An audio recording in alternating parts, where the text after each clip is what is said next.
To call to order the Zoning Board of Appeals meeting of the Town of Fairfield. A public hearing to be held on Thursday, January 8th, 2026.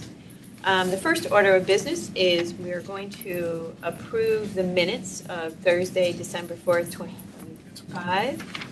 Can I have a motion to approve? Jane, can I have a second? I have a correction. Discussion? Correction. I'm recorded as voting no for the election of the chair, and my intent was to not vote for that election. So essentially I abstained, but my exact words were no vote. We'll correct that. Okay, Sorry. thank you. Can we approve the minutes with that correction? Okay, so we're going to vote on approving the minutes with the correction of Joe's vote for the chair to move from no to no vote. Or abstain. Or abstain. Okay. Can we vote, please? Katie? Yes. Yes. Yes. Yes. Yes. Yes. And I'm a yes. Okay, the minutes are approved. Okay, we're going to we're going to call to order the public portion of our meeting. So the meeting will now come to order. First, when a matter is called, the applicant or his or her agent will present the case. At this time, originals of any petition should be given to the clerk of para. Copies of the petition should then be distributed to the board members. After the applicant's presentation, all interested persons in favor of the application will come forward and speak. After those in favor have spoken, those in opposition will be heard. The applicant or his or her agent may then address the comments made by those in opposition. Second, this meeting is being recorded by state law. It's important that we're able to understand the recording. Therefore, only one person may speak at a time, and anyone who speaks must come forward, speak clearly at a recording device. As a recording device is located in the ceiling of the room, give his or her name and address. We welcome the comments of all interested persons, but we must exercise discretion in making sure your comments are on point, and if you're too far off point, we reserve the right to restrict your comments at any time. Third, applicants and interested persons may remain in attendance after the public hearing for the executive session to find out what was decided, or may call the zoning office tomorrow morning. Fourth, if an application for a waiver is granted, this waiver is not valid until the notice is recorded. The applicant must bring a check in the amount of $70 made out to the Town of Fairfield to the zoning office on Wednesday or later following the meeting for the proper recording of notice of filing. Any waiver involving construction requires an as-built prior to an issuance of a certificate of zoning compliance and a certificate of occupancy. Okay. Number one on our agenda, which was 287 South Bend Road, has been continued to February 5th.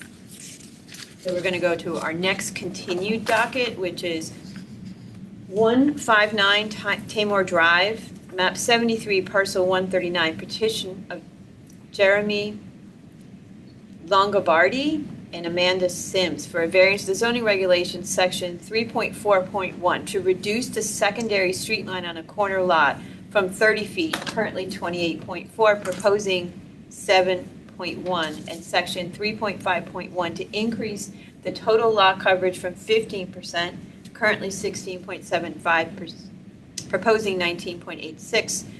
Permission to construct a two-story addition and open front porch, premises R3 zone. Are they online?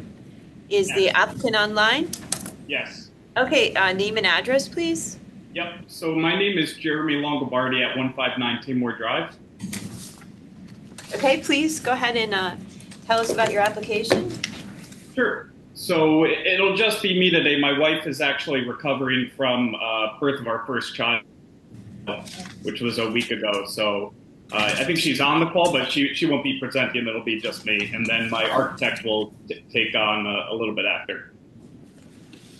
So basically what we're looking to do our house, as you can see from like the frontage view, the curb appeal definitely needs to be improved.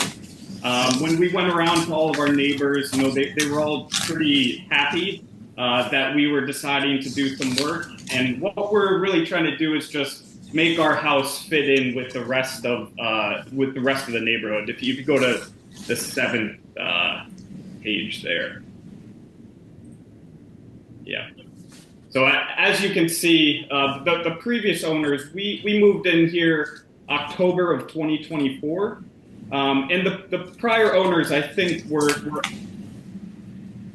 attempting to do what we're trying to do here. As you can see, the Cape kind of needs some work.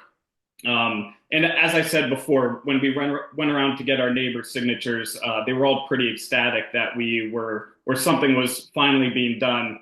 As you can see, it's a little bit of a blight compared to our neighboring houses. And then another item that I'd like to discuss is just our current driveway situation. So it currently leads, our driveway leads from, I don't know if you guys are aware of Lake Hills, but the association driveway that gets to one of the association beaches is what you see kind of on that top right hand side. So that's the association driveway and also a parking lot. So people kind of park right outside where our driveway connects. And in addition, sometimes landscapers will park their cars kind of right where we're trying to exit and blocks us from getting onto actual Tamor Drive, which is the bottom right street. So one of the big things is kind of moving that driveway onto Tamor so we don't have those issues. And then in addition to that, that is town property, kind of where our driveway enters onto the association street, and then it turns into association property. But kind of right where it exits, our driveway exits, is town property, but it doesn't get plowed in the winter. So I'm out there actually, shoveling that portion there. And then obviously during the summer when the beach gets a little more crowded, like people are parking kind of right outside our driveway, and occasionally we are kind of blocked into, or sometimes they're in the way and make it a little more difficult for us to exit. And then in addition, as you can see, our house it is not oriented kind of straight or parallel with the street. It's a little diagonal, right? So kind of the only place that we could put a garage is where we decided to put it. And because of that, it's kind of into the setback, which my architect will get into in a little bit. I think that's all I had. Alyssa Kent will kind of go through more of a detailed view of the plans, and then also we'll kind of discuss our hardship. Yes, thank you, Jeremy. My name is Alyssa Kent. I actually am a Fairfield resident. I reside at 186 White Oak Road. I've had the pleasure of working with the Longobardis on this really wonderful part of town and wonderful lot. But a couple really unique situations. As Jeremy mentioned, the house is askew on the lot, and the original house, the original Cape was already askew on the lot. The large addition that was put on, which feels disconnected and kind of weird to the house right now, continued to be askew on the lot. As well as this condition of having this extension of the right-of-way of Tamor Drive, which extends into the easement, which is handled by the Lake Hills Association, and having their driveway off of that was kind of where they started on kind of the problems they were trying to solve, which were moving the driveway to Tamor so that they had a driveway off of a actual street, B, adding a garage, and C, updating the exterior of the house to be cohesive, fit in with the neighborhood, add to the appeal of Tamor Drive, and to give them additional space. So the hardship in their case is a combination of not having a sufficiently sized square on lot. They're undersized. It actually is probably truly under even what is shown on the survey, which I think is 99 feet. It needs to be 100 feet. Because there is a radius to the lot, there was some question as to whether it was from the short end of the radius, the average of the radius, or the long end of the radius. Regardless, it's under the required lot square. So that is the hardship here. In addition to that, I think the commission should consider this the fact that their current driveway and house configuration is off of this right-of-way, which presents logistical challenges as well as potential legal ramifications down the road if the Lake Hills Association was to do anything different with that right-of-way. So when we started with the design challenge based on that is really bringing their driveway off of Tamor, creating a garage and changing the facade of both the current front area as well as the current side of the Cape to really make it inviting and feel like they're is architecturally cohesive from both of those sides. So if we slide down to slide 6, maybe. You can kind of see this first north elevation is essentially the view from Tamor.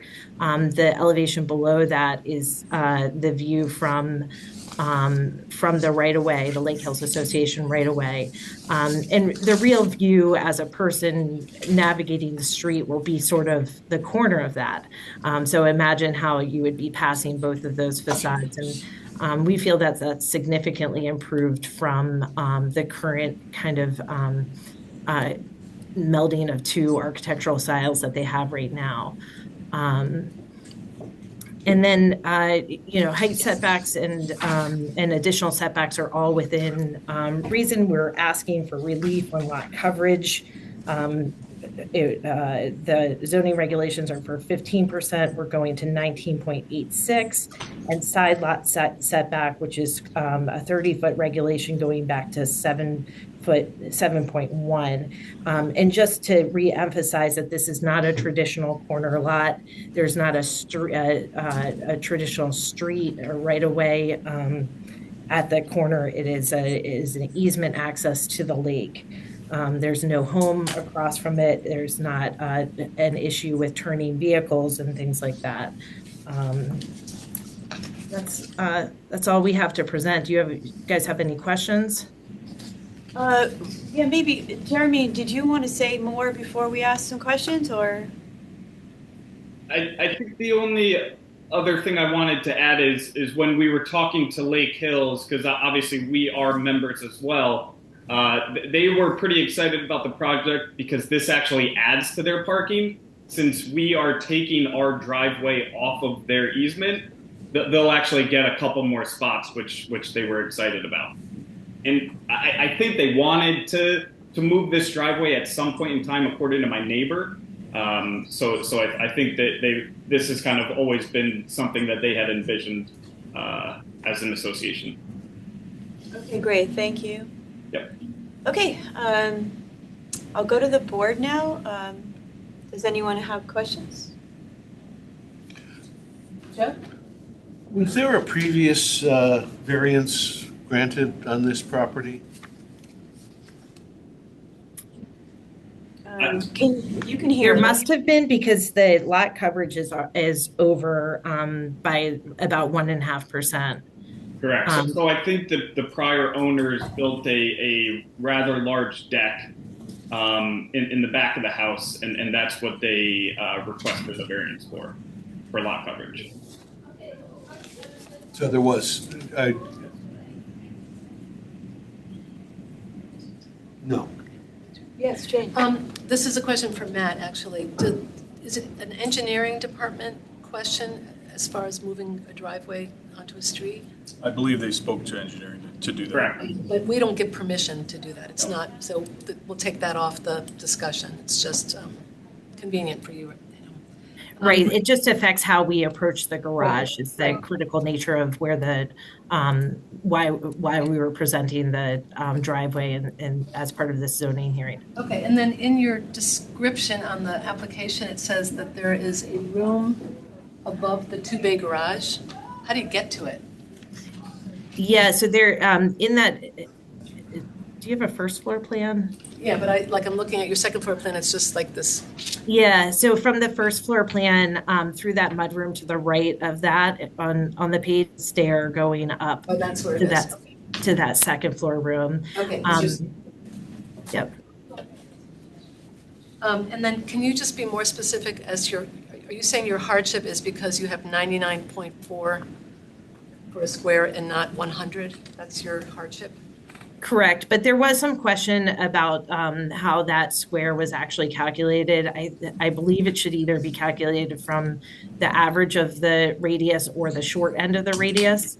The surveyor had used the safest measurement, which is the far end of the radius for the square. Now my question's for Matt. Is that, when you look to where the square is drawn, is that common and accurate and typical? The way that the property goes is that it tails in a little bit as it gets closer to the lake. Yeah.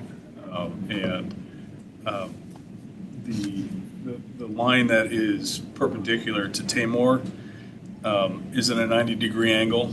It's less, it's probably around 85 degrees. So it really is shoehorned in there, is what you're Yeah, so I had a back and forth with the surveyor, and he put it down the way that he did. I disagree with it, but that's me. I don't think I think it should be smaller than it is. It needs to be smaller, like significantly smaller, or? I mean, it could be anywhere from 5 to 10 feet. Yeah. 5 to 10 Feet. feet. So the square is, roughly 90, 90, 85 maybe, but But the overall lot size is compliant. yeah, I believe it's more than 20,000 to yeah. 20, yeah. So the only hardship that you can point to is the square. Is that correct? Yeah, and existing conditions hardships in that the existing building is configured in a difficult position on that lot, particularly as it relates to the square dimension. Can I ask a question? Yeah, okay, thank you. I'll come back to you. If the lot was square, would you still be asking for a lot coverage variance? A lot coverage variance, yes. Because that's, okay. The So- square, Okay, so your hardship is how the building currently sits on the property, mostly. I mean, I'm not saying that's a hardship, but that's why you're saying you need a variance. the hardship is the square, the lot on the square, or the square on the lot. But I'm just gonna follow up one more time on that. If it was square on the lot, would you still be going over your lot coverage? If it was square on the lot, we'd also have a larger lot. So I would have to do the calculation. I don't know whether it would be enough to give us enough lot coverage or lot size to be under the lot coverage. Okay, thank you. Yep. I want to give people a chance here. Is there any more questions?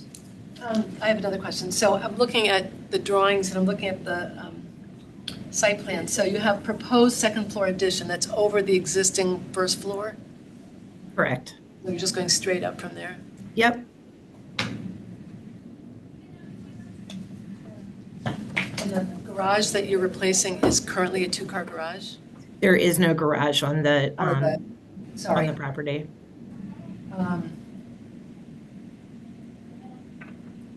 What is that square then, where you have proposed addition with the garages? There's another, On which sheet? on your survey. The black there? Yeah, I'm looking at your survey, and there's, Oh, this is the proposed survey. So the black square is showing the proposed garage and the proposed front porch. right, but within that proposed addition for the garage, there's another rectangle that's dotted with, inside that, what is that? I think that might be the current front porch. If you look at I think it was page 7. Okay. The dot inside that square, though, I think he's trying to show the second floor above the dormer. Oh, okay. Let's see. On that survey.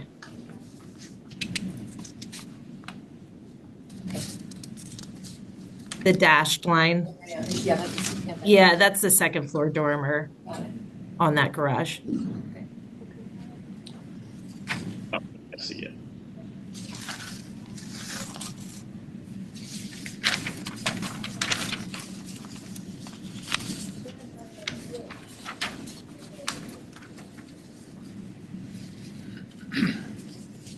Okay, does the board have any other questions of this application?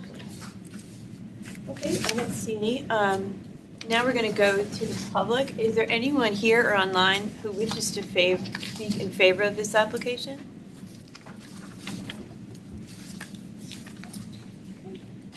Is there anyone here or online wishing to speak in opposition to this application? Okay, hearing none, seeing none, we're going to close this application. Thank you very much. Thank you so much for your time. I appreciate it. Appreciate your time. Thank you. Okay, we're moving on to the general docket, and item number 1 today is 37 Old Spring Road, map 128, parcel 234, petition of Paul and Vicky Gustafson for a variance of the zoning regulations, section 3.4.3, to reduce the sideline setback for an accessory structure from 30, proposing 15, and section 3.5.1 to increase the total lot coverage from 20%, currently 19.2, proposing 21.9. Permission to construct a standalone shed premises A zone. Is the application here or online? Oh, please come forward.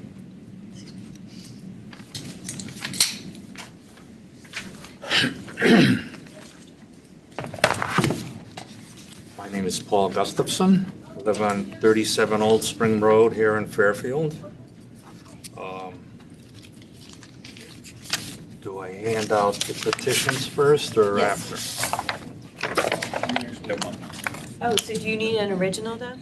Oh, we're all set. Because they're on our application. All right. The reason I'm here is I need 2 variances, one for lot coverage, one for street setback. And I want to add a prefabbed shed 14 by 24 feet, single story, as shown on the A2 survey. My basic hardship is the property exceeds the minimum square footage of 9,375 square feet.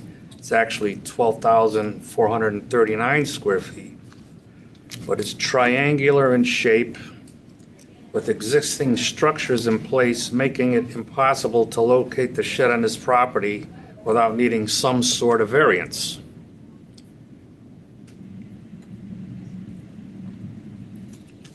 Okay. That's a That's your- statement. Okay, thank you. Does the board have any questions on this application? Hi. I'm looking where you have the shed located on your property. What's keeping you from just pushing it up so that you do get your 30-foot setback Pushing it which way? towards between the generator and the garden? Because then it's too close to the generator. You gotta be 5 feet off the generator.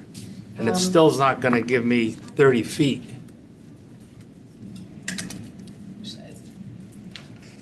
It's difficult to look at this because your survey doesn't show the setback line. Imagine where it is. The setback line is from the corner to the property line. No, I know, And to the street line, it's another 12 feet, actually. yeah. Right, no, I know, I see the property line here, but I don't see the 30-foot setback drawn. There's no delineation Yeah, of the it's not setback shown. on the on the drawing. on the drawing.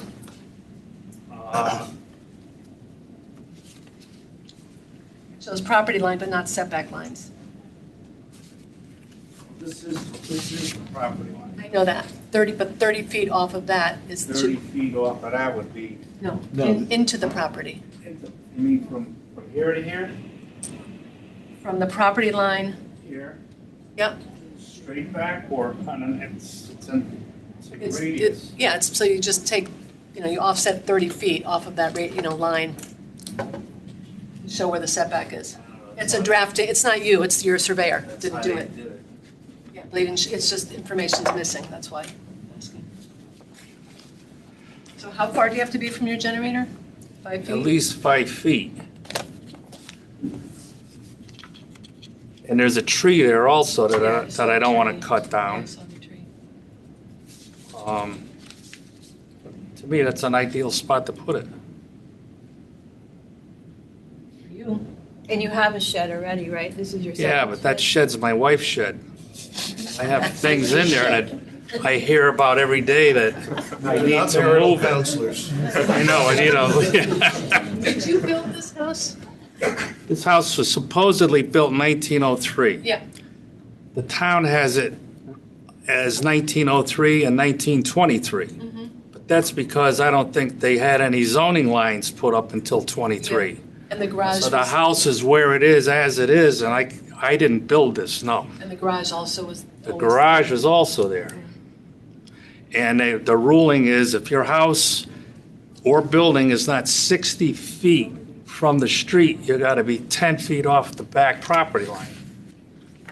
Well, there's no way I can be, well, I am 10 feet off the back property line, which makes this okay. But it's just the setback from the street, or the property line from the street line, and the percentage of property coverage. So I'm asking for another 2% coverage, Yeah. 1.9, and the coverage is not what I'm focusing on right now, it's the setback. Whether you actually, can put it somewhere else on the property. no matter what I do, I'm not gonna conform. Unless you, Unless I Put it take up back against the property garage. from the town. can you put it up against the garage? They change their street location. I can't do Can you that. push it up against the garage? No, Because because you can't. I still have 5 feet. It's hard. Generator's still there. Drawings, I can't scale anything. Is I got a it's scale. unusual to not. I can't scale it 'cause I for the have- surveyor not to have physically, Primary They don't dwellings, typically do that. will. they usually do that when they're here to get. Primary dwelling. Typically, Okay. they won't. Setbacks? Yeah, I mean, would it be helpful? Sure. Something I can ask them to do moving forward. But if you look at the line right now is 15 from the corner to the property line, right? And if it's supposed to be 30, do you think realistically there's any place that it That's what I'm could be trying to double say. that? I think. I don't think there is any- I don't think so. Because if the generator wasn't Seems to there, be smack in the middle yeah, of that go open here. space. Right, that's what I'm and trying it to can't figure go out. here, Still won't be 30 feet. Yeah. right?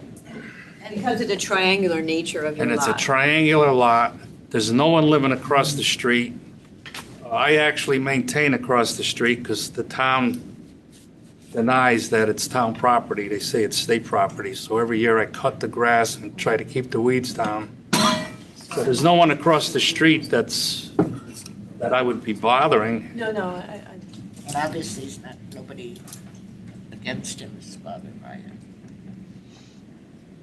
Okay. And you have letters or petition. petition from your, Yeah, everybody.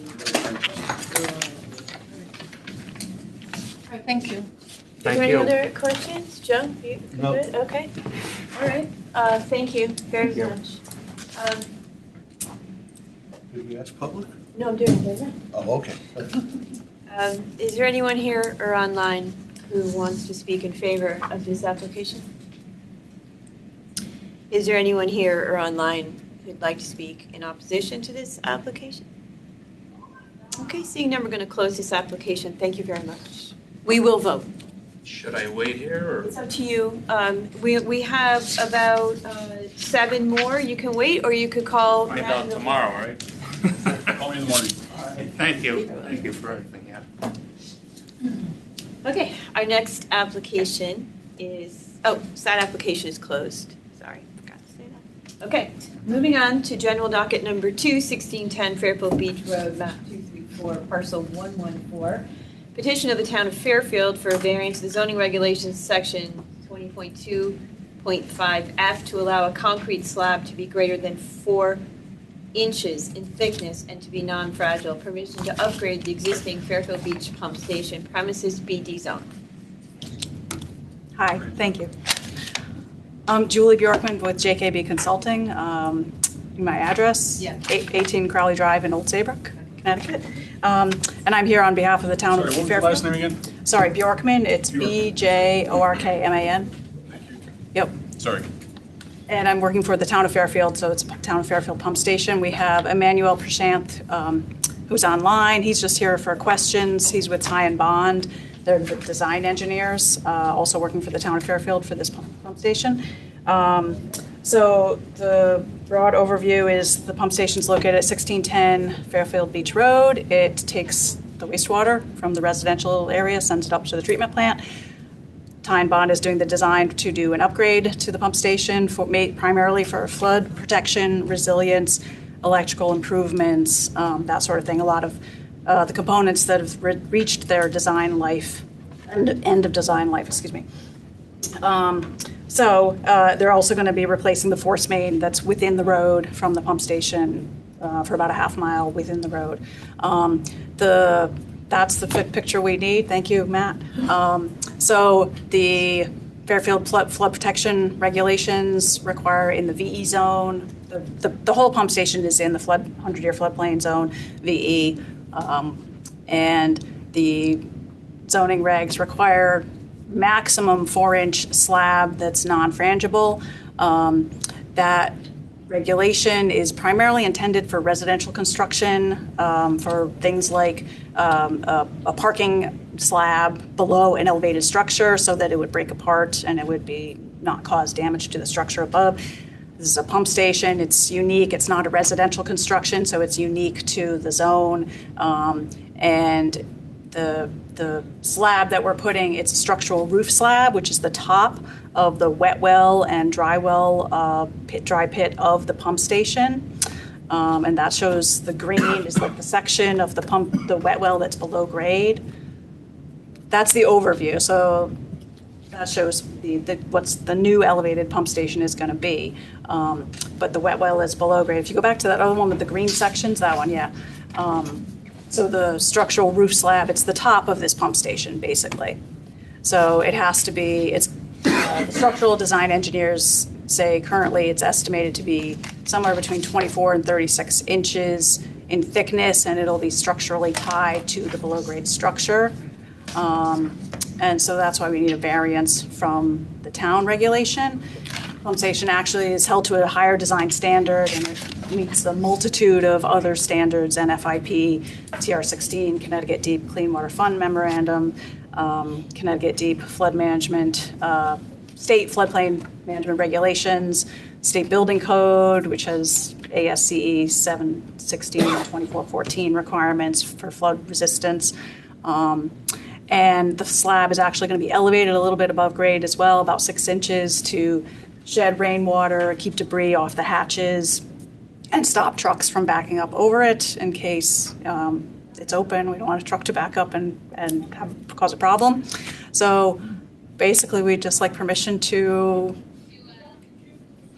grant a variance so that we can design the pump station. So we will meet the requirements. It's a critical piece of infrastructure, the flood resilience component, and is in conformance with the plan of conservation and development goal to make the pump station resilient, flood protected, maintain this piece of critical infrastructure. If you have any questions. Questions from This is just because you've mentioned you're asking for greater than 4 inches and non-fragile, but the, right in the code, it also says it has to be without reinforcement, but you are putting reinforcement. I believe it is, and we have Emmanuel on the line if there's questions on structural Yeah. questions. You need to include that on the. Oh, as part of the variance request? Okay. Not Matt. Because frangible or non-frangible, they're self-explanatory. It's just, Okay, if it's just- frangible, it's going to break apart. If it's non-frangible, it's designed not to break apart. So however they design it is how it's, whether they put rebar in or it's thick enough concrete where it won't break or so forth. But it's very specific and that's what it says. So it's not going to have, I mean, it will have reinforcement. That's. Well, it's, they're asking for it to be non-frangible, which is, It's without reinforcement. well, Fine, whatever. I'm just trying to match the Language. language to the language. I understand. So you don't think we need to amend the application? I do not, but I can confirm with the town attorney, which is, Yeah, I Okay. think we're okay. Okay, is there any other questions from the board? Okay, you said no, sorry. Joe? It's necessary. I'm having trouble with the pre-existing hardship or the I understand that what you want to do isn't consistent with the regulations, but what's the hardship that, why can't it be built within the regulations? The regulation is basically intended for a residential construction scenario. And this is not a residential slab on grade. It's not, it's a structural roof slab. So it's actually much thicker, much stronger to withstand hydrostatic, hydrodynamic forces and flood loads. And we've actually discussed this with Emmeline Harrigan, the town planning director, and the Connecticut Deep, their engineers, and the state NFIP coordinator, Diana Fikovic, and they're in support of the proposed variance as well, because they understand the difference in the intent of the regulation. And if it were built in accordance with the regulation, without a variance, what would the result of that be? Well, if it broke apart and popped off the pump station, all the wastewater would come out, I believe. And significant damage to the wastewater structure, Oh. to the above-grade structure. Can you just Thank say, you. I know she introduced you, but just for the record, your name and address, please? Sure. Prashant Emmanuel, Tyan Bond, 1000 Bridgeport Avenue, Shelton, Connecticut.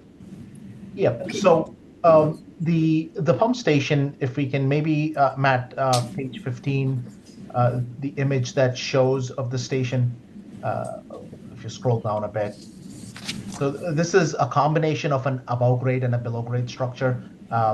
When you're upgrading a station, Connecticut Deep requires or mandates you to ensure that you're protecting it to meet TR 16 standards, which is 100-year flood plus 3 feet. So one of the things we looked into is raising the electrical room to ensure it's above the flood protection level. And our structural engineers evaluated several, we looked into several loads that would impact the station. Wave loads, like Julie mentioned, hydrodynamic loads. So in order to keep this pump station in place, not be buoyant, that's the size of the slab that was needed to ensure that it's in place when the water is rising above a certain elevation, just the weight of the structure. Yeah, so that's one of the reasons why we had to go to 24 inches.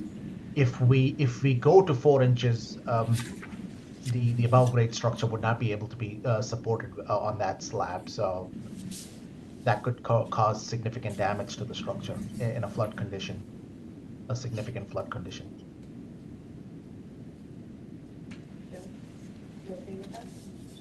I'm processing. Sure. I know, that was a lot, yeah. So can I ask a question? So are you saying that DEP standards are higher and greater than our regulations?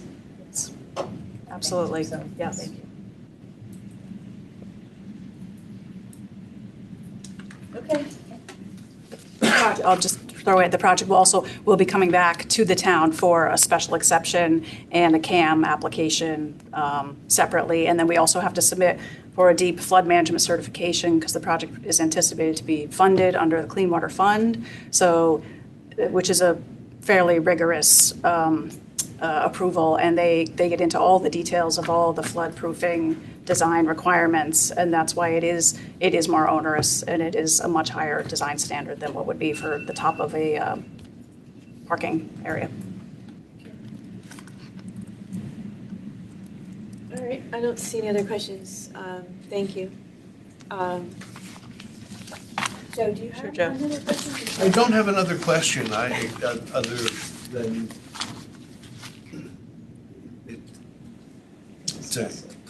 we can discuss it in our discussion. It's not anything that the applicant's gonna be able to answer. Okay, thank you. Okay, thank you. Okay, is there anyone here or online who would like to speak in favor of this application? Anyone here or online who would like to speak in opposition to this application? Okay, we're good. Yes. Okay, name and address, please. Name's Gregory Sargent. I'm at 1609 Fairfield Beach Road. I am directly across from the pump house. So I'm entirely familiar with the project, or at least the structure as it exists right now. And I have two concerns. The first is very simple. It's a legal concern that the applicant has asked for a range of thickness to the slab greater than the 4-inch code.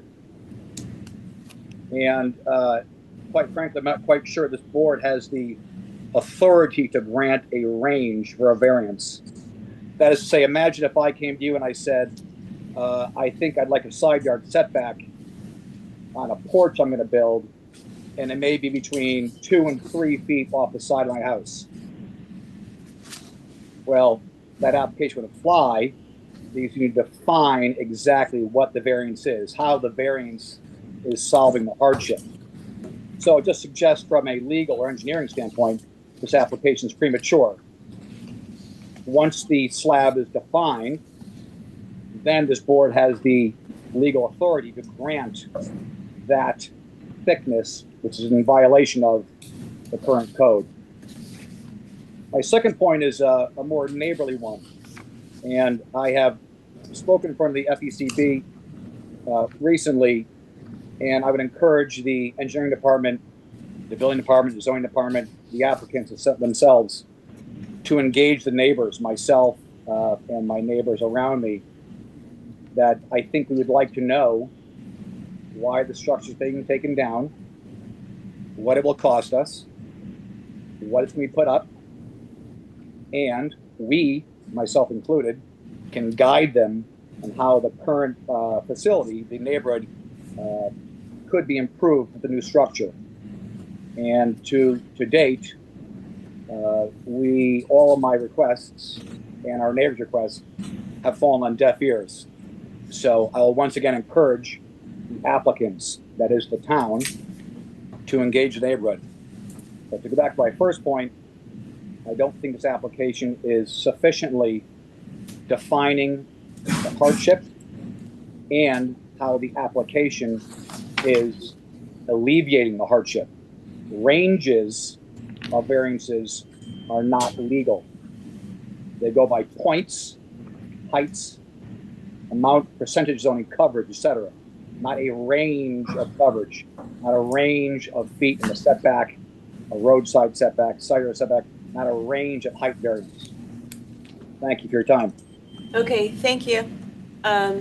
Would you like to address those thoughts, please? Yes, thank you. Thank you for your comments, Greg. The range is put in, so just so everyone understands, the pump station, the design is at the 30% design level currently, so which is with the town. It is heading quickly towards the 60% design level, I believe at the end of January, and Emmanuel can correct me if I'm wrong.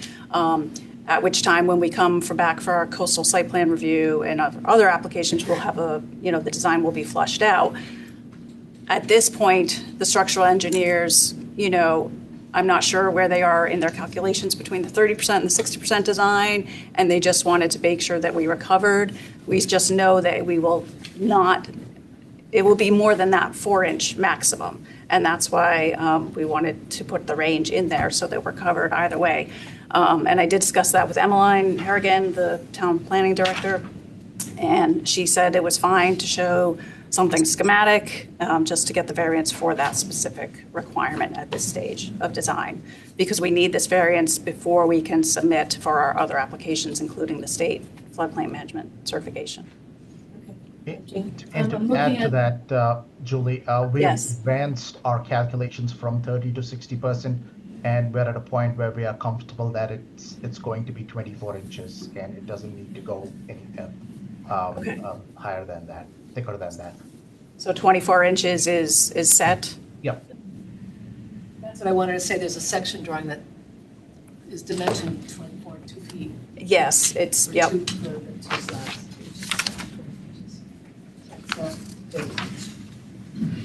At the time we were writing the application, it may have been some question involved, so that's why we put the range in, so. And we will take under advisement the discussion with the neighbors, and that's up to the town. I can just take the comment back to the town on neighborhood outreach, that component of the question. Okay. So. Okay, any other questions from the board on this application? On that, okay, So 24 inches will be sufficient? I mean, I see that's the lower end of the range on page 2 of the narrative, but is that, are we being asked to approve 24 to 36, or are we asking to approve 24? I think we're just asking for a variance from the maximum 4 inches. Correct. Is it correct that it's not designed yet, so you can't specify exactly what that is? Well, as I was saying, it's between the 30 and 60% design. Emmanuel is saying that we're close enough at the 60%. He feels confident it's going to be that 24-inch number, but I don't know that we need approval for that specifically. I think we just need approval for the variance from the maximum of the 4 inches. Move forward with the plans. That's the way I understand the regulation. You have a question? Can I just read something into the, I'm looking at, this is our zoning regs, 20.4E. Variances may be issued for new construction and substantial improvements and other development necessary for the conduct of a functionally dependent use or facility as defined and provided the structure or other development is protected by methods that minimize flood damage, creates no additional threat to public safety, and meet all the requirements of section 20.4. So that's kind of a thing that says this is for the public use. So there's a little extra. Good. That's in our favor, right? Yes. We'll take that. Okay, thank you. Seeing that makes me much more comfortable with the request. okay, is there anyone else here to speak in opposition to this application? Okay, I don't see any, and we are gonna close this application. Thank you. Thank you. Okay, we are moving on to item number 4 in our general docket, which is 75 Sasko Hill Terrace, map 231, parcel 215. Petition of John Greenland for a variance of the. Oh, did I? I'm so sorry. I think you Number skipped 3. Yeah, yeah, everyone saw me now. Okay. 56 Rugby Road, map 231, parcel 98. Petition of Brian T. Arnault and Brittany Zobez for a variance to the zoning regulations section 3.5.1 to increase the total lot coverage from 30%, currently 35.3, proposing 37. Permission to legitimize a set of stairs off an existing elevated rear deck. Premises B zone. Good afternoon, distinguished members of the board. My name is Brian Arnault, and I, along with my wife, Brittany Zobis, who is joining us virtually, and our daughter reside at 56 Rugby Road. Bless you. in an elevated FEMA-compliant home on a pre-existing non-conforming lot. This house was new construction when we moved into it, and a set of stairs were added on the elevated deck as part of the completion of the construction of this home for ingress, egress purposes, and which provides a second option of egress from our elevated home. The stairs increase our lot coverage, and we're here to request a variance to legitimize the current structure. When we decided to move to Fairfield to be closer to family and to grow our own, we found the house at 56 Rugby Road. It was a new build on a pre-existing non-conforming lot. As part of our discussions surrounding the purchase of the home, we were told that a deck would be completed with stairs. All of these discussions were had prior to the closing of the home.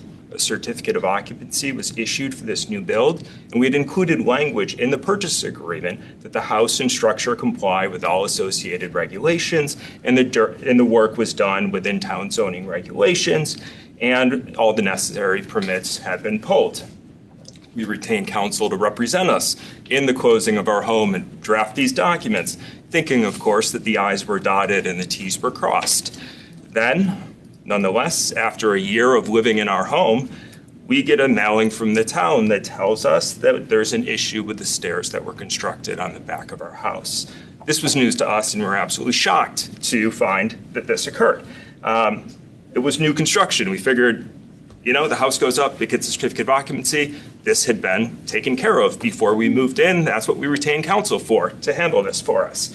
And so that's what brings us here today. We respectfully submit that our request to ensure that the work that was done is compliant with the town, and despite the builder's nonconformance, we want to ensure that we are right with the town. It was represented to us that this was the case, and because it was not, we're here to basically request that you grant us a variance to approve the existing conditions. Now, as I mentioned and want to note, the house was built on a pre-existing non-conforming lot based on lot size, lot space, and lot frontage, and we believe this non-conforming lot does create a hardship that justifies the variance.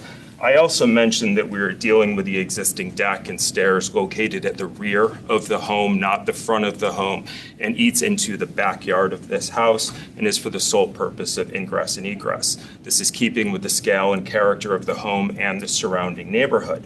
We have a good relationship with the surrounding neighbors since we've moved in, and those impacted behind us have signed the petition. Finally, we do not believe that this is a self-created hardship.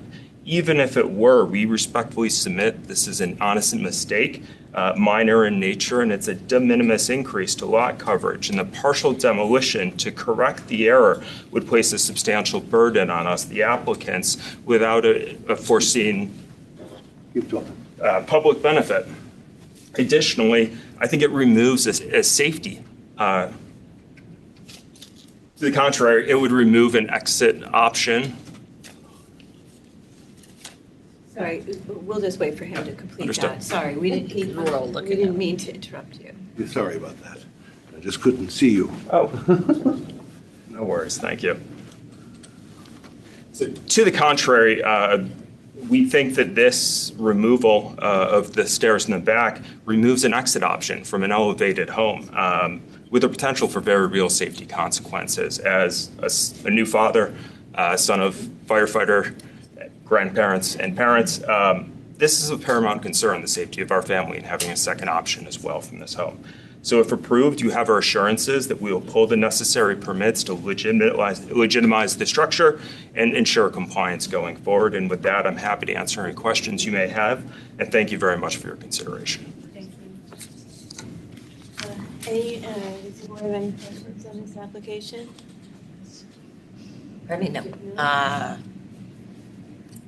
Yeah, quick question says, how did this come to your, how did you learn about this? I got a letter from the town. I got a certified mailing, and I said, what is this about? And then I got it, and as soon as I read it, I called Matt right away and said, what's going on? And we had a conversation, and he said, here's the steps that need to get done to fix this, and we have since been in an effort to try to do that. We first had to get the survey, which takes a period of time. Then, of course, life happens, and we have welcomed a daughter, and sometimes other things take priority at points, but we are certainly here trying to ensure that everything that needs to get done gets done.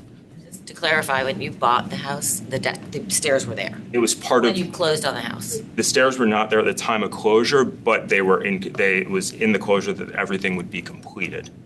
Gotcha. So it was a term of sale. It was not, we had them do it after the fact. This was a term built into our agreement. And the builder agreed that everything be done to code. Of course. And Rachel, go ahead. Do you have a I was question? gonna tack on to that. The builder knew that the deck was not compliant and received a variance. I for the cannot deck. speak for the builder's state of mind. All I know is I had representations that this was within code and within the variance. And then I found out more than a year later, and that year is important, right? Because that's outside of a new construction warranty. Well, it is, but this is something more legal, correct? I mean, I don't know if that would go within the warranty. Yeah, I don't want to create a fight. What I really just want to do is make sure that we are within the town's zoning regulations, that you guys can approve this and allows us to move forward without any further issue or concern. Jane, did you have a question? Yes, just sort of the timeline. Yeah. Did the builder receive a certificate of occupancy?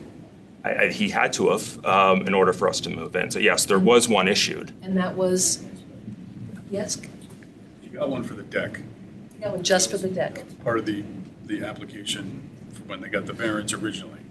The whole- Stairs were never part of the application. So the whole house with the deck was built all at the same time, under that first variance? But he knew he was gonna be putting stairs on that were not compliant. Maybe. Answer that. I'm just. And how did they get a He didn't know. certificate of I can rep- occupancy if the plans I didn't understand. meet the, Built the stairs after he got Homeowner the. did not know. Oh, so he got a CO and then he built the stairs? Right. Okay, thank you. Can you tell us who the builder is? Let's get it out there. No, Maybe an executive. he's not around anymore. We don't need to know. He's not around anymore? I haven't seen him in forever. Well, that's just, this is a public record, so people might Well, want if to I know. saw him, I would deal with it. I would like to as well. So All right, this anyone has cost me else? time and money. Oh, you still have questions? So there is a remedy where it would involve bringing the builder back, if you have the ability to do that. They can't. And diminish the size of the deck so that the stairs are within the footprint that you have the variance for. And then you wouldn't need you wouldn't be here. Potentially, yes, but Just saying, there is a remedy. I guess that I think it's a remedy. I don't think in this case it's an appropriate remedy, as it, does not create any public harm, does not create any public nuisance. And I think the hardship of knocking it down and having to reduce that is Because too you great. paid him and he's gone. Exactly. You don't owe him any money. Don't owe him any money. Okay, so that's where that would, Yes. And they were represented by counsel when they closed on the house. Yeah. You should have been aware of this. But none of That that, the- but none of that's in our purview. No, it's not. No. I'm just trying to get the This is whole. probably better for a discussion after, right? Okay, so you have Do any other questions on the application? I'm trying to think how to ask it.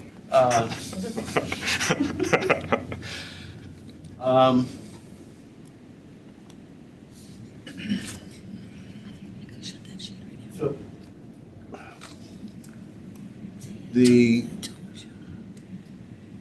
fortunately, this month's paperwork is all very blurry, but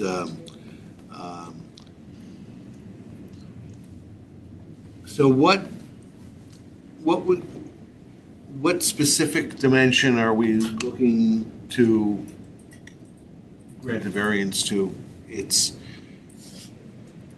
my understanding that it is those It's the staircase. Right. It's just lot coverage. There Oh, are- it's a only lot coverage. Okay, all right. That's, okay. And lot coverage is, Currently 35.3, but it's really 37. When they bought that, yeah, so you're allowed 30. The variance was for 35.3, and it's actually 37. So they are 1.7%. Lot coverage Over. variance. on an extremely undersized lot. But again, I think this is more of a discussion for after. I agree. Joe, do you have a question? No, I Okay. mean, now I'm. Okay, I'm so focused. no more questions from the board. We're going to move to the public on this. Is there anyone here who'd like to speak in favor of this application? Online? No? Is there anyone here who'd like to speak in opposition to this application here online? Seeing none, we're going to close this application. Thank you very much. Thanks for consideration. Okay, now we're going to go on to the one I already started, which is number 75 Sasko Hill Terrace, map 231, parcel 215, petition of John Whelan for a variance to zoning regulation, section 3.4.1, to reduce the sum of two sideline setbacks from 25 feet, proposing 23.5, permission to construct a new 2.5-story single-family dwelling premises A zone. Is the application online, the applicant? Okay, Yes, who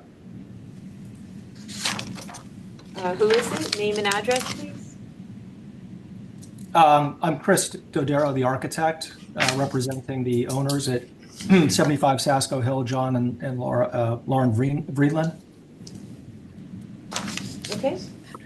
And your address is? Office address or home address? Office, please. Oh, sure. 1 Park Avenue, Old Greenwich, Connecticut. Okay. Okay, please. Yeah, thanks. So as it states in the application, we have a new build. We could pull up the survey. There are images there. If we can roll back actually to the image. So we're looking for. We can go to the front cover page if we want of the 3D images. This one right here? Yeah. And let's see if there's, interesting, these are all turned the wrong way. Yeah, thanks so much. So a new build as it's spelled out, the overage on the setback line comes on the left side at the back corner of the 1-story garage, just to spell it out. So this is a non-conforming lot. It is undersized slightly, nonetheless non-conforming. It also does not fit the 75-foot square, and that's what imposes the hardship. We could roll to the survey as well. I can explain that. So and is it possible also to rotate? Yeah, thanks so much. So the hardship comes about, it meets the frontage. However, the side lot lines not being perpendicular to the front lot line, when they're offset, creates an odd parallelogram shape, and that in turn is what doesn't allow the 75-foot square. So the proposed house, the frontage of the house, if the side lot lines were perpendicular to the front lot line, there would be no issue here, because the front of the house, in fact, from left to right, is compliant. It's when you offset it, you wind up with essentially a triangle of space at 0 or less than 0 at the front, better than 0, and tapering to 1.5 feet at the back part of the garage. It's about 9.5 square feet, essentially. Again, no change at the front, and it's the property causing the hardship to the layout, and that's pretty much the sum of it. And again, that addition but that side portion is a 1-story portion, and in the code for Fairfield, if you have a 1-story structure, you are permitted actually to be 5 feet closer. We don't overall have a 1-foot structure, but the area that we're talking about, which is closer, is only a 1-story structure. And no public harm is caused by this or nuisance in that fact. We find it to be entirely reasonable and absolutely de minimis in its ask. And we thanks for the board for listening, and we hope you rule favorably on this. Thank you. Yeah, thank you. Questions from the board? Jane? Hi.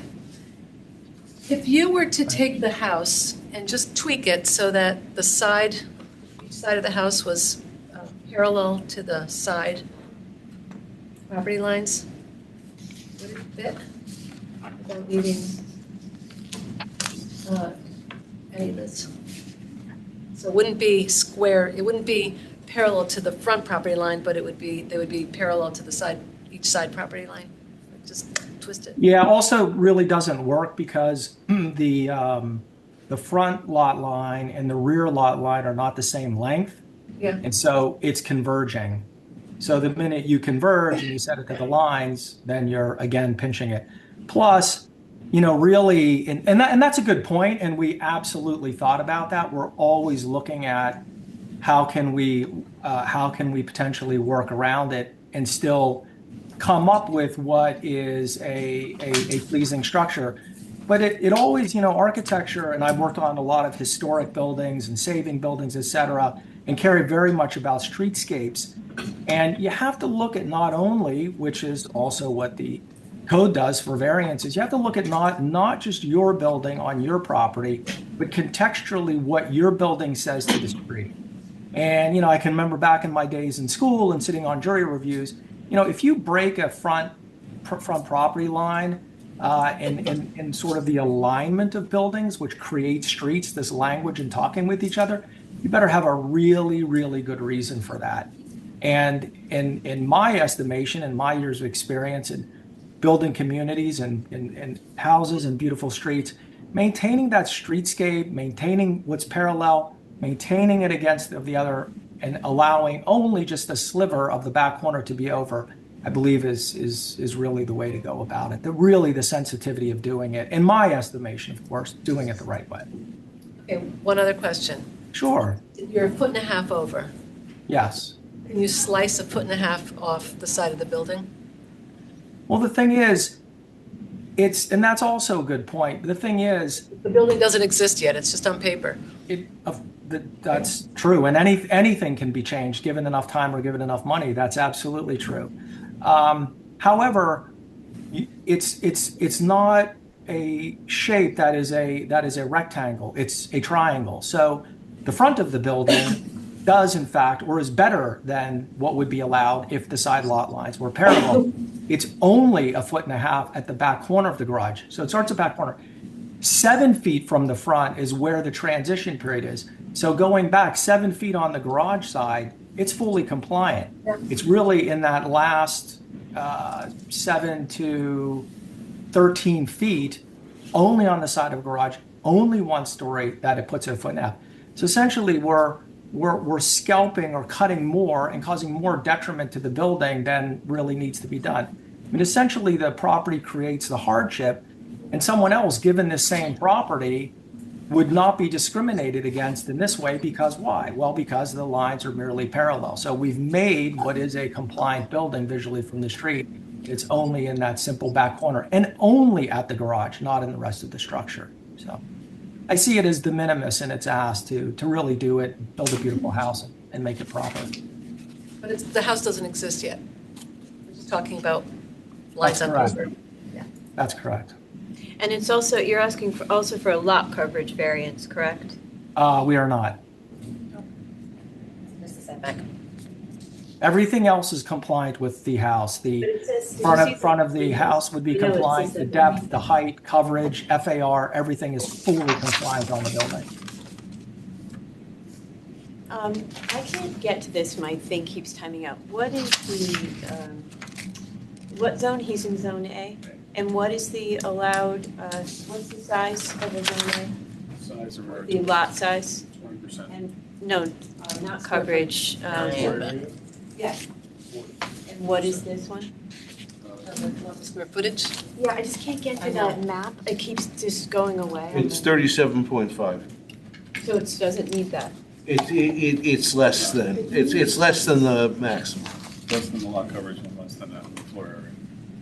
So it's just 1.5 feet of it. That's only, that's the ask. That's it. Yeah, but nothing for coverage. It's fully compliant in every other respect. What is that? Building permit is greater than the allowed. Just because on the application it says the building footprint is greater than the allowable lot coverage as a percent of lot area by a total of 8.2 square feet. That should not be, then that is not correct, because the building will absolutely be compliant based on I coverage. know, but it's what, if you read an application, you look for what it says, and it says. 100%. So there's an error made on that on behalf of the. Okay, but I don't think that matters for it being in front of us today, because that's not in the ask on the. That's correct. Right, Matt? Okay. Yeah, the building will absolutely be compliant on all other Okay, respects. so all you're asking for is a setback variance. Right, and only on a triangular in the back corner of the garage, not at the street, not at the front, not what is seen. Okay, Yeah. thank you for clearing that up for me. Yeah, thank you for asking. There's always that's why they're in front of the variance, because they're not straightforward. So you have to kind of dig into this minutia and how much really is it, and level of de minimis and everything we're making compliant. So I really appreciate the board and taking the time. It's not, I've sat on variance board before I was a member. It's not an easy task. I really appreciate your efforts. Does anyone else have any questions on this application from the board? No? Okay. We're going to move on to members of the public. Is anyone here to speak in favor of this application here or online? No? Is anyone here to speak in opposition of this application here or online? That's a no. Okay, we're going to close this application. Thank you very much. Thank you so much. Appreciate it. Okay, we're moving on to number 5, 28 Alberta Street, map 7, parcel 2. Petition of Brian and Molly Marchione. Yeah. For a variance of the zoning regulations, section 3.5.1, to increase the lot coverage from 20%, currently 24.52, proposing 24.83. Permission to construct a one-story addition for an existing dwelling unit, premises A zone. Hi, I'm Ryan Marchione. I'm representing myself and my wife, Molly Marchione, at 28 Alberta Street in Fairfield, Connecticut. I just want to take a brief moment. I know my personal hardship isn't the variance you can approve or anything, but the reason I'm here today is because of 7.5 years ago, my son was diagnosed with a brain tumor, and since has been battling. We've been hopeful that he would become more and more independent. He's still in treatment today at this time. And I am looking to create a live-in space for live-in medical help. We love the town, we love the support, we love the community. We don't want to leave it. When I asked my oldest if he'll go, he said no other town has our baseball team that he participates on. So there's a lot that is here for us in support for my family, and we do want to continue to stay within Fairfield. I am here because of the ADU, as we're trying to find additional space for live-in help, and I'm in a Zone A where you need an attached ADU. This would be able to provide us the support that we need, and also the requirement that I'm looking for is for the area lot coverage size. As you stated, around 24.5% and needing to get to 24.8. As you can see on this survey, if you scroll down a little bit, please, I'm basically going to be resizing the left side of the house there, where I currently have the porch, which is enclosed. It's actually my office, which will go away, and we'll just be extending that out and attaching the ADU to that side of the house. But in doing so, it will increase the lot size allowed on the non-conforming lot.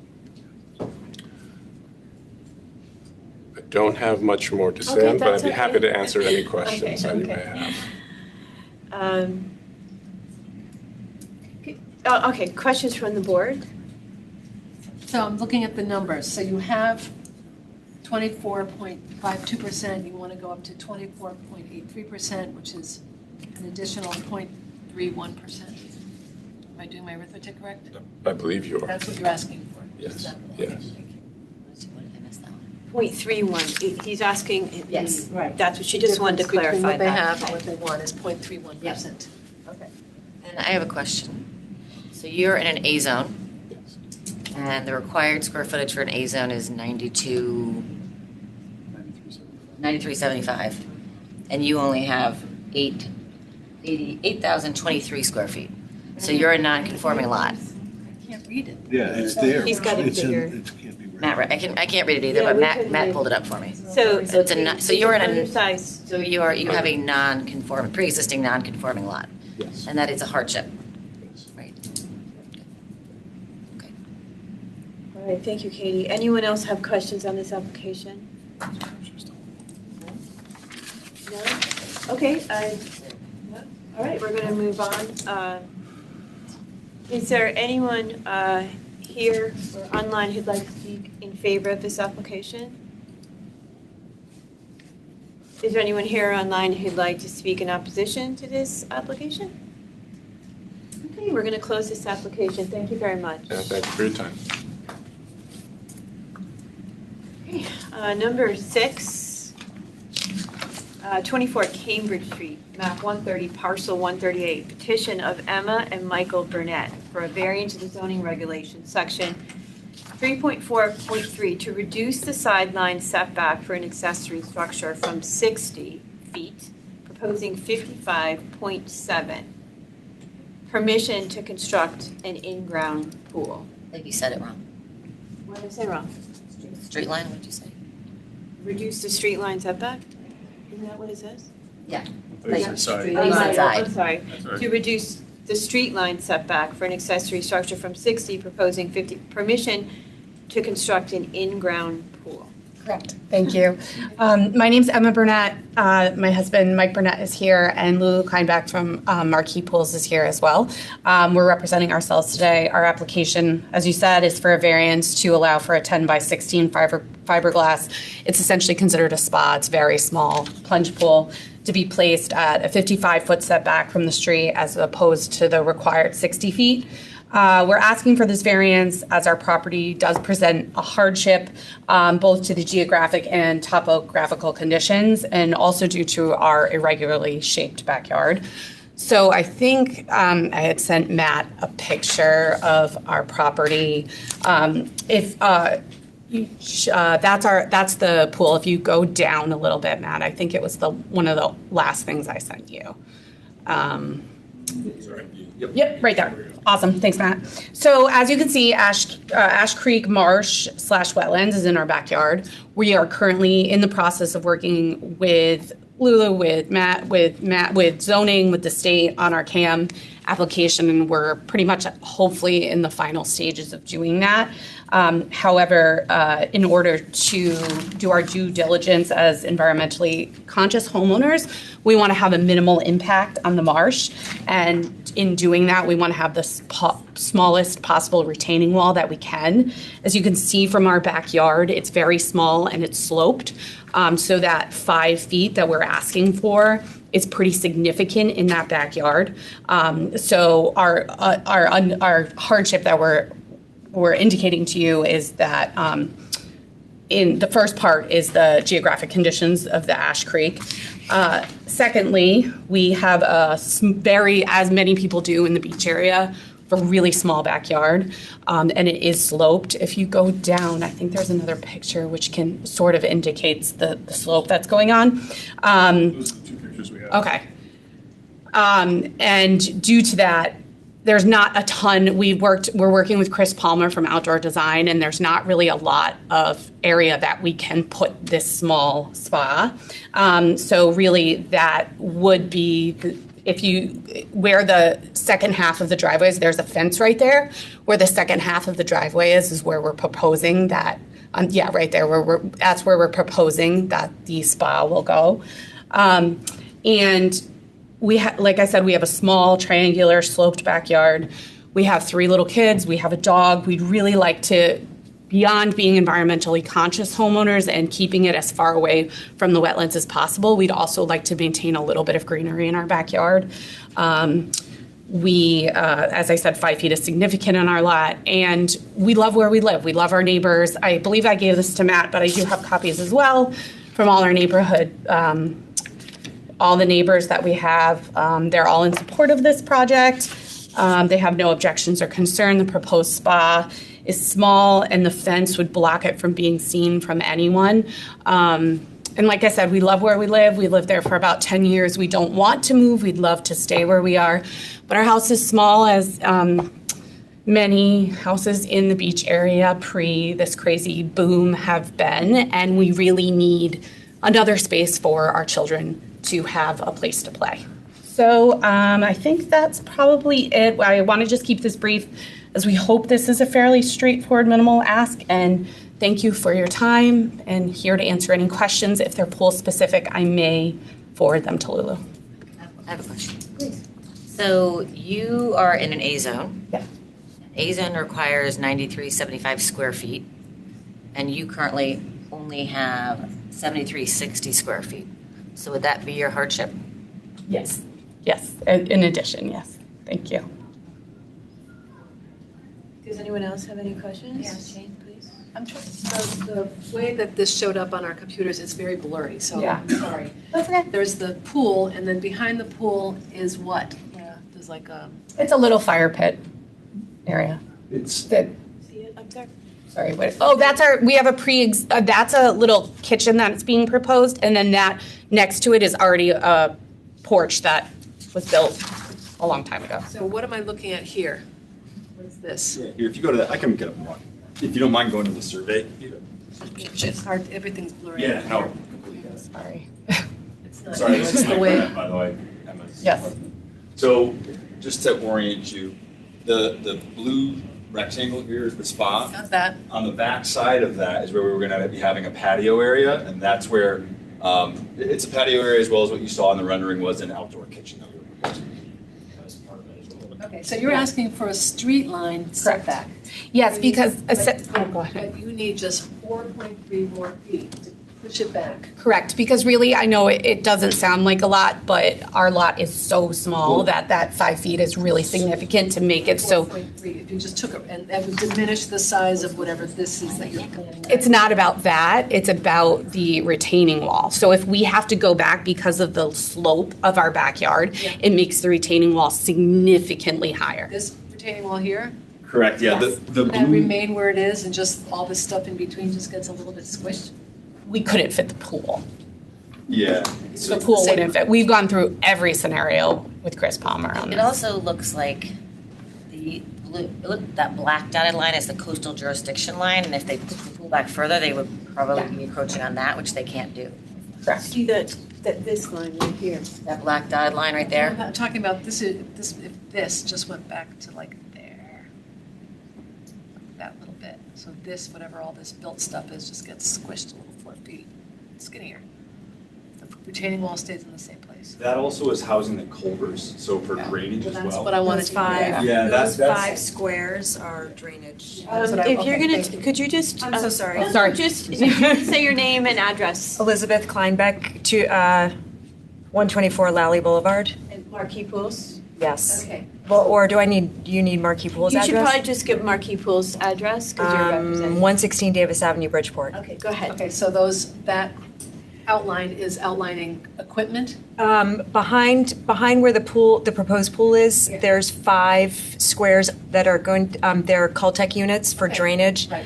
going underneath the patio, Okay, underneath understand. the proposed patio. And so the retaining wall, it's as much a conservation issue and CAM issue as zoning. It's just to get the variance for the zoning would allow the pool just to be a little more environmentally, aside from being on a non-conforming lot.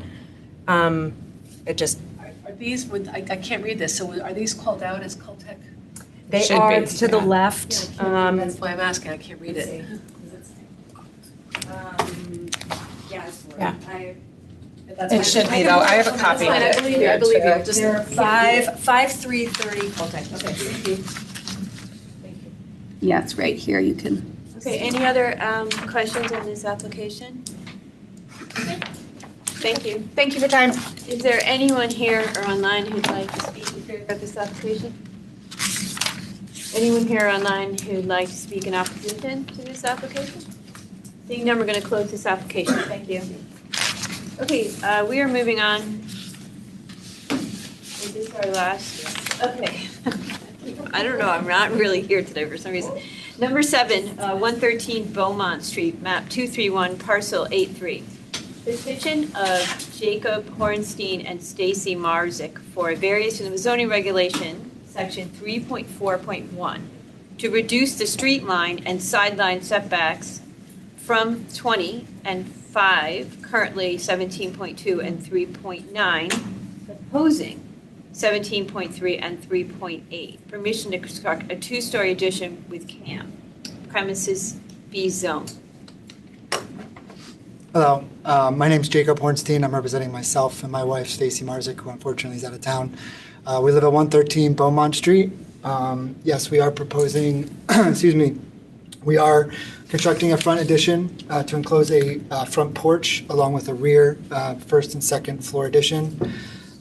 We have a pre-existing non-conforming lot that's based on the frontage and the square of our property. The minimum frontage and square are both 60 feet, and our lot is about 50 feet frontage and square. We're asking for a front and side yard setback, although we will not be protruding any further towards the street. The side yard will be reduced by about a couple inches, 0.1 feet, as the house and the property line are not parallel, causing the slight reduction. The house is not expanding towards the side yard property line, just following the current side of the house with the extension to the rear. Any questions?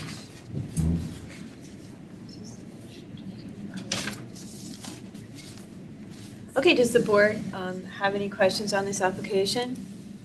Katie? Anything? No. Okay. No questions All from right, the thank board. Is there anyone here or online who'd like to speak in favor of this application? Is there anyone here or online who would like to speak in opposition to this application? Okay, seeing none, hearing none, we're going to close this application, and we're going to close the public part of the zoning of a Board of Appeals meeting. Listen, I don't know what can I suggest that since we have 7 cases and there are only 3 people here still waiting to hear about their cases, can we do like we did last time and hear them first? Well, but then there's people online, and I don't know. There are, okay. I don't know who's who. Okay, that's fine. If it, Fine. Okay. Leave alone. Okay. So does anyone need a break before we go to start discussion and voting? No? Everyone's good? Yep. Okay. Okay. All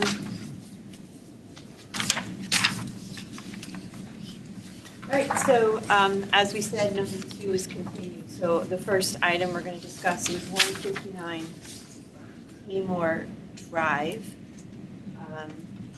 Looking for variances for secondary street line and lot coverage. Can I have a motion to approve? So moved. Jane, can I have a second, please? Second. Okay. Discussion. I think we already established that moving the driveway is not really part of our discussion. It's an engineering. Makes sense, though. Yeah, but it's not anything we talk about. So I'm focusing on just increasing coverage. They're permitted 15 and they want to go up to 19.86. And I think that's a big jump.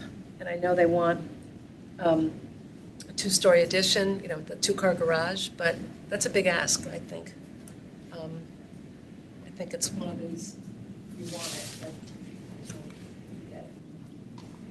I think the other thing too, though, is they're not going from 15 to 19. They're going from 16.75. So they're increasing their lot coverage by 3.11. Yeah. I mean, here's the thing. It's just more. If we want to give them the variance, that they do have a hardship. It's not a big hardship. That's just it. The hardship. But also the placement on the lot to me is also a hardship. So we have a reason to. There is a hardship. Okay, so let's state that for the record, Katie. What do you think their hardship is? That they're square on the lot. I think that was in there. They don't meet the minimum square on the lot, and they stated that during their presentation. Okay, they did. And that's why Yeah. they have to put the garage in that. particular spot because it has to align with the house. And is there any other hardships Well, associated with I that? mean, again, is the pre-existing placement of the house on the lot a hardship? I would think so. It's not about the land, but they inherited a house that was oddly skewed. Right. So that to me feels like a hardship also. Well, they're not asking for any setback. Right, no, I get it. Variances. They're just asking, they just want more house. I would say. Well, they need a setback variance also from the street line. Right, right. Okay. But the thing I also looked at is in terms of their total floor area, they could be 30%. They're still only 24%. So they're not blowing up the house. They're still smaller than they could be, and they also could build a house up 40 feet high on that property, and it's only 25 feet right now. That's a hypothetical. I'm saying they could do a lot more than what they're asking for. And get approved? Yeah, they could go up to 30. They could have total floor area of 30%, but they only have 24% right now. Right. And they could build a 40-foot high house, but they only have a 25-foot high house. Just kind of like not mitigating, but in their favor. Yeah. Any other thoughts on this application? So what we know is their hardship is they're not square on the lot. But I think the other point is they're asking for a lot more than they maybe needed to. But I mean, that's what we're discussing, right? That's kind of where we are here. So I guess it's just a matter of voting at this point. What they're asking for is to build a new two-car garage, a very generous sized two-car garage, which Yeah. everybody wants, but not everybody needs. Right. But if their house was square, would they be here? Squared on the lot. Square on the lot. They weren't Yes, cockamamie. Because there's lot coverage. It's coverage, it's all comes back to coverage. It all comes behind, and the coverage is It's already 3.11. They're going up 3.11%. But what is allowed in that zone? 15. So they're asking for. They have one. 16.75 already. Right, so they're asking for more. And they're asking for 19.86. The question is like, when is too much too much? Like there is no number, right? And again, they could be doing a heck of a lot more if they wanted to. I'm just saying, like just from contextually, they could be building much higher, and they could be building a 5% bigger house or doing a 5% bigger addition than what they're asking for. And they have a hardship. In terms of FAR, not coverage. Yeah, correct. So they're over coverage, but they're under FAR. And for me, FAR is more egregious because it's just increasing the bulk of the house, and this is not increasing the bulk of the house. Still look nice for the Yeah. neighborhood. Yeah, and the neighbors seem very happy about it. Conforming with the neighborhood. It's a pretty ugly house right now. Okay, I don't see any more discussion. I think we're gonna vote, okay? Everyone ready to vote? Yes. Okay. Katie? Yes. Rachel? Yes. Yes. Jeff? Yes. I'm gonna be a no, just to. Okay, that's fine, and I'm also a yes. So it passes. Okay, so that passes. You have that, okay. Okay, now we're gonna go to our general docket, 37 Old Spring Road. They're asking for 3 lines setback for an accessory structure, and they need to increase their total lot coverage. Motion to, and they want to put in a shed, a standalone shed. Motion to approve. He should. Motion to approve. And that's a first from Katie and a second? Jane seconds. Okay, discussion. If it wasn't for that generator, you could just push the whole thing up. I know. But again, they do have a hardship in the shape of the lot. And that's what I saw the most. And they put a lot on that lot, Yeah. but you wouldn't notice it so much if it wasn't a triangular. And again, back to mitigating, but in their favor, in terms of floor area, they're only at 30.8%, they could be at 40. So they could be adding more bulk. They're not. They really only have 3 sides to the lot, and that's really what, it's their hardship, and it's what they're asking to deal with. Their hardship is, They don't have four sides. They have three sides. I don't It's know. a lot The shape. shape Lot of shape. lot shape. Okay, I just want to, And I would be more concerned if the neighbors had objections, being that it might be an eyesore or whatever. And it seems that they're all in compliance with it. and I also believe it's a non-conforming lot. I think so. it was 9375, and what is I think that's what he started off saying. Yeah. Okay, any more discussion on number Old Spring Road? If not, we can go to a vote. Okay. Katie? Yes. Rachel? Yes. Joe? Yes. Jane? Yes. And I'm a yes too, that passes unanimously. Passes, that's approved unanimously, is that the correct word? Okay. Either or. 1610 Fairfield Beach Road. This was the, putting in the pump station. And they're asking us to get a variance to the zoning regulations 20.2.5. Can I have a motion to approve? So moved. Joe, and a second? Second. Rachel, and discussion. If Jane hadn't pointed out the fact that the zoning regulations include provision for variances for unexpected circumstances, and certainly this kind of structure is not typical in the zone, I'd be much less inclined to grant the variance. But the zoning regulations anticipate this kind of an issue, and it certainly makes sense on the face of it, so I would support it. And I think also they are building according to DEP standard, DEP standards, which are higher and better than, so that's a good thing. Is there any, the neighbors are more concerned about the aesthetic look of this station? So we had one neighbor, we should say neighbor. Right. And he has a legal issue, being that could we approve this based on the ask, because they didn't tell us how much. And his other concern was, what's it going to look like and how much is it going to cost the town? Right, and he mentioned other neighbors. I'm Neither of just, those are kind to us. Well, the thickness is dimensioned in the drawings as 24 inches. it so sounds like it is there. needs to be that thick So for safety or it's not, whatever. it's not a guess, it's 24 inches.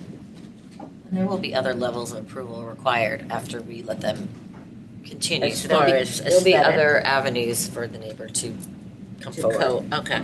I believe, right? I mean, that is a concern, but it's not our concern. Well, I think it's always a concern what neighbors think and how to say Yeah, it. but I meant aesthetically. Yeah, Aesthetics, no. but I don't think that, I respect that he wants to know more and he wishes they were communicating with him, and I hope that they take that to heart. Okay. It seems like something that is necessary for the neighborhood. Okay, that being said, are we ready to vote? Okay. Yes. Katie? Yes, yes. Rachel's a yes. Joe? Yes. Jane? Yes. And I'm a yes, that is unanimous. Okay, we're going on to number 3, which is 50 Rugby Road. 656. I cannot read today. You want my glasses? No, I have glasses. I have a Diet Coke. Maybe that's what I have an extra one. This is the application to legitimize an existing stairs off the Stairs. deck. Motion to approve. Jane, and then second is Katie. Discussion. I'm the one who always says, ask permission, don't ask forgiveness. But this is not that case, because the owners seem to have done their due diligence only to have gotten screwed by it. So I think I think we would have approved this if it had come to us before construction, and it's a shame that got jerked around. It's 1.7%. But I think the hardship is it's an odd-shaped lot. It's an undersized lot. Undersized and odd-shaped lot. So this would, even though it's an after the fact, this is the hardship that we're approving, correct? Yes. Okay. Vote, Katie? Yes. Rachel? Yes. Joe? Yes. Jane? Yes. Me, yes. Everyone said yes. Okay, next is number 4, 75 Sasko Hill Terrace. They're looking for hardship on 2 sideline setbacks. This is a new construction. Motion to approve. So moved. Jane and Katie seconds. Okay, discussion. This is a too big house. Jane alluded in the previous application to a house that was pushing limits. This one overshot the limits. In what sense? It's, if I'm understanding the, No, they're not asking for a variance on size or coverage. Setbacks. Setbacks, yeah. Well, this house doesn't exist. Right. It's Yeah. just on paper. Yeah.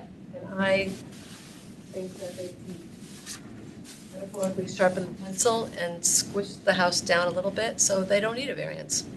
They do have a, I mean, they do have a hardship. It depends on how it's laid out and what their needs are interior wise. 1.5 feet does make a big difference. Yeah, but in a footprint. There's plenty of houses that are half the size. No, I understand. Yeah. But So on I just- Fesco Hill, that house is gonna sell or We don't care. whatever. We I don't- know, it's not a. that's not our, What is the, It's true. what is the, I just, I'm also an architect because I think he's listening, and I know you can sharpen your pencil and just suck it in a little bit and Rearrange. slide it over and just make it fit. but here's the one thing I would Variance. I would say to that is they're asking for 1.5 feet.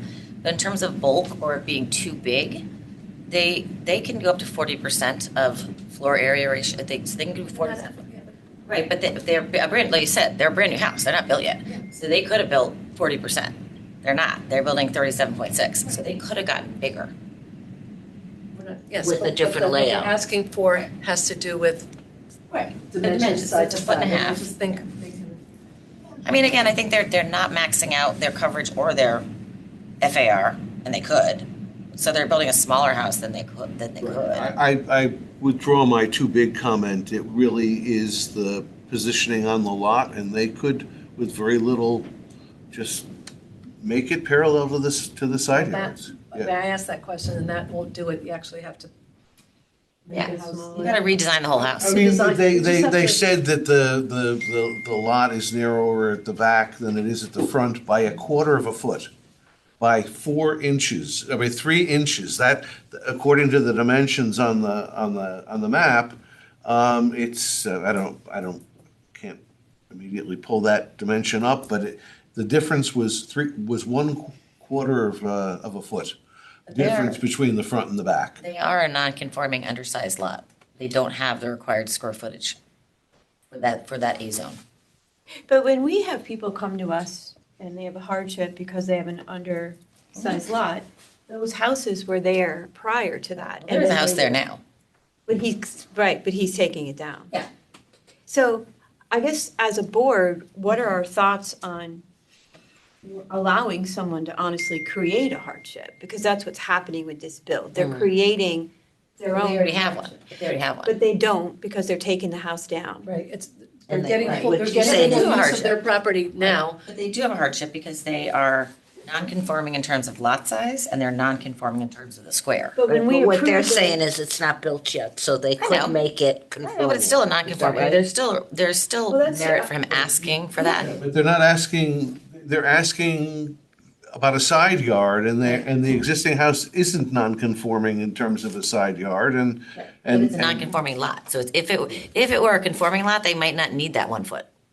If they had the appropriate allowable size lot, they might not need that variance. Well, think of it this way. Still staying Look smaller. Listen to this argument for Katie's point of view. If this people who owned this house came to us with this undersized lot and said, we'd like to put an addition on, what would we say? Depends, I don't. But that's all- normally, it's a 1.5% variance. A lot of times we would say, well, it's an undersized lot. And we would allow We it. would normally allow it because it's a non-conforming lot. These are all hypotheticals. Right, I know. I'm just talking That's about why we're both here. sides. It's hard, I think, to approve something that isn't already there Right. because he could build it and make it in spec. It's, He could sounds also like a build- very talented architect. I'm sure he could do what he needs to do to make the house conform. You could also make it bigger. Fine, as long as it fits within the regulations. Right. That's all we're asking. And I think he's they're staying, I would begin to Joe saying it's too big. I don't think, it's not too big, it's Well, actually Joe small. took that back. He said it wasn't too big. Okay, good. He wanted it on record. Okay, I think we're all ready to vote.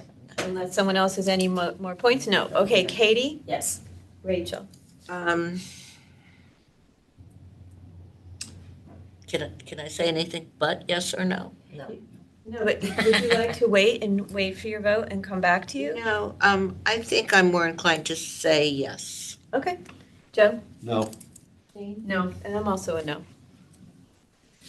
Okay. Yes. Okay. We are on application number 5. Yes. Okay, 28 Alberta Street. This is a lot coverage. They're looking to construct an ADU, premises A zone. Motion to approve. So move. Joe, and a second? Jane seconds. Okay. Discussion. 0.31%, that's the ask. And it's a non-conforming lot. Right.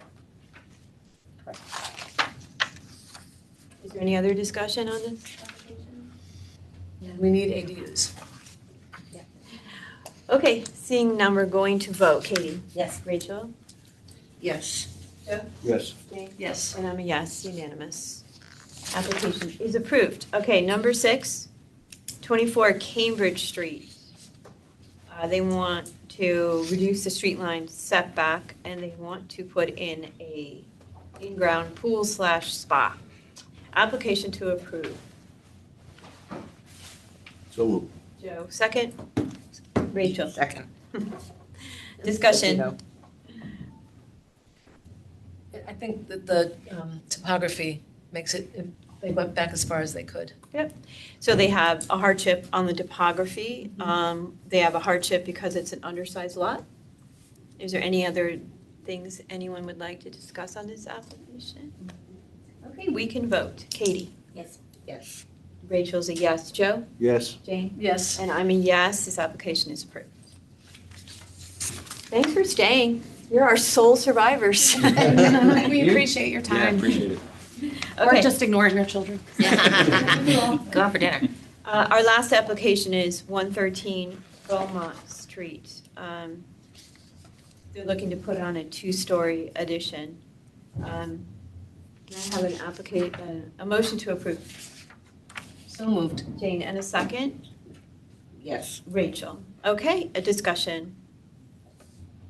It's just going up. Yeah. And they're asking for 0.1 and 0.1, and they're non-conforming. Yeah, it's the hardship is a pre-existing non-conforming lot. 0.1. Any other discussion on this application? It's actually a one of them is actually reduced. Yeah, they're reducing it. Yeah. They're reducing the coverage. Okay, we're going to vote. Katie? Yes. Yes. Rachel? Yes. Joe? Yes. And Jane? Yes. And I'm also yes, that's approved. Okay. Okay, the voting is concluded. We're going to go on to other business. Does anyone have any other business for today? Yes. I had, hopefully you saw it, I had suggested as an aid to getting the minutes out that we take advantage of the AI assistant that's in Zoom. I've seen some remarkable product that produces in summarizing the most unstructured exchanges of information, and this being a much more structured, if we initiate that, and I'm not saying we should use it now, but if we initiate it for a meeting and look at the result, I think could very well be a publishable draft minutes for the without any additional work of anybody to put out the minutes. I stumbled on it absolutely by accident. We have a family Zoom call every Sunday morning, and I clicked it to see what would happen, and it gave me the most incredible summary of a family phone call that was organized beyond what anybody can imagine the conversation actually was. So I'm throwing it out there as something we can try next month and see if it produces something that will serve as minutes until they can be scrutinized by a human. Can I have a That's question? Matt, does the interesting. town have a position on the use of AI? Either way? No, I do not. So- I'm not sure we can. Yeah, or and I can't. saw that yesterday, you referred to that. So I wanted to talk to Matt, after the meeting and kind of see what the town says and what's available, and then I'll get back to you on that. Right, I mean, there should be no issue because, again, it's a draft, and the minutes that come out in a draft could be completely and utterly reformed if necessary, but it just allows, with very little work, to get minutes out. And so, I'm just hoping we can try it and see what the We'll results. look into that. I do Yeah, and know what that, other town, maybe other, agree with Tara that we've had the minutes out within the 7 days required over the last couple of months, and things have gotten more manageable in the office in regard to giving her the time that's needed to get them done. Right. The decisions are always done by the following Monday and posted in the newspaper for that Friday. And the minutes have been and will continue to be consistently done within 7 days. Whether we use AI or not, they will be done. Okay, all right. You had alluded previously that there's a lot that's got to be produced in a very There short is, time. but we're working together to make sure it gets done to state statutes. I have a question. And I had one other suggestion along that line, which I think we can do, and that is, because I was thinking of the AI at the time, if we just call our meeting to order and proceed with the public hearings, and then save the approval of the last minute's meeting to the rest of the working meeting, that makes it easier to understand. But that's just, again, if we tried it and the AI had trouble with it, that could be a solution. I don't think there's any legal reason that we need to approve minutes at the beginning of the meeting, and since There that's the isn't, only. but it's always been on all parties, both P and Z and ZBA, approval of minutes and anything else is always done prior to the next meeting starting, and then moving forward from there. Yeah, but I don't know that there's any requirement for that. And I was just going to suggest it in case we found that AI couldn't figure out that the meeting got paused. But, I don't know we're going down that line in any event, but something to consider if it makes understanding the meeting better. Okay, thank you. Matt, this is a new set of regulations. No, the regulations are the same. Some are being modified. Yeah. It's just the order that we put them in changed. So I know you're working on the new regs. Are we going to have any input on what you're going to propose to P&Z? You're more than welcome to submit. If so, essentially the Plan and Zoning Commission are the ones that write it, along with from a rough draft done by the director. Are you submitting some suggestions? I submit some suggestions, yes, based on what I think is pertinent and. Will you share those with us, or they just go directly from you to them? Technically, I've not been asked to share them with anybody until now. I'm happy to pass them along. If you have suggestions, I'm happy to take them so you have you have thoughts or changes you'd like to make to the on what you do? I enforce them all, so I have, some of them are necessary, some of them I felt are not. Doesn't mean that the Planning and Zoning Commission is going to adopt what I suggest or recommend. Yeah. But I can tell you one thing that I wanted out was the distance between cafes of 1,500 feet. I wanted that removed, and I think they're going to remove that.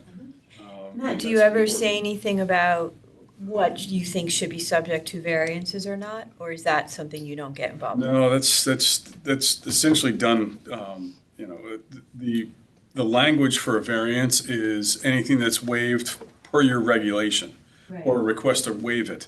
Can I change how some of the things are written? Sure, but the 80% or 90% of what gets waived are, for residential use. The size, the location, the setbacks, and so forth. The other, 70 or 60 regulations that we have in the book, usually aren't waived. This one that we saw today for Penfield or Fairfield Beach Road, we've never had that before. It's in here. No, I know that, but it's always been in there. Yeah. But it's never been asked to be waived before. And there are some in there that we won't see, and there are others that are will go directly to the Planning and Zoning Commission for a special exception. If you have, you've been doing this a long time, you've been in town for a long time, all of you. If you have a suggestion based on something that's in there, send it to me. I mean, I can go back to all of our things. We denied an application for an accessory building, a standalone accessory building on a 2-acre lot because it was a pretty significant rejection.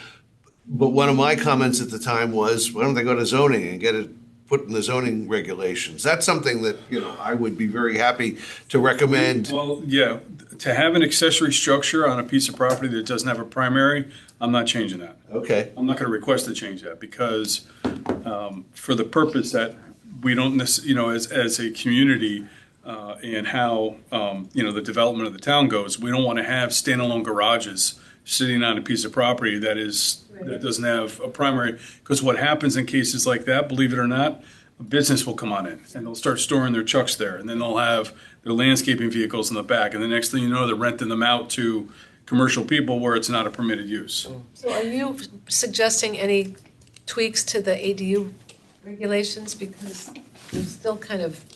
I haven't gotten that far yet. Yeah. We went through, I believe it was 16 or 17 on Tuesday night. Yeah.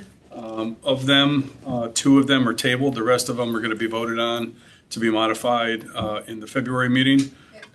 And they're not so much ones that we see in front of us. Right. Well, this one made me think is the last time we were here and we gave the variance to that ADU that was a pre-existing ADU that was the size of a shoebox. Yep. In Westport, there's minimum sizes for ADUs. So you don't end up with, We've eliminated, I don't know, what was that, 450 square? 250 square feet. It was like the size of a hotel room. Yeah. Oh, okay.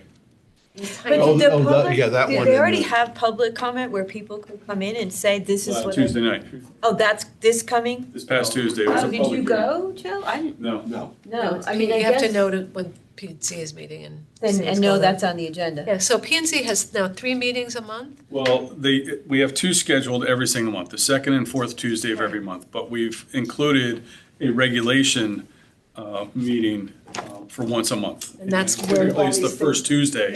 February is going to be the 3rd Tuesday of the month. So that's when this discussion and Correct. not hearing. Modifications to certain things and requests and so forth. Jeff Randolph is the commissioner, he's the vice chair. Yeah. He's got a number of things that he wants to have tweaked. Right. Haven't even broached those yet. Well, can we tell you and you tell them, or do we need to tell them directly, or? You can certainly put anything in writing and I can forward it right to the director. Okay, well, all those things about ADUs, the size, I think looking at other towns. Again, things get tweaked Yeah. to better fit and serve what the town is, absolutely. Okay. And again, if you have a minimum size and somebody is looking to make one smaller, Then they get a then they have variance. to go before you. Right.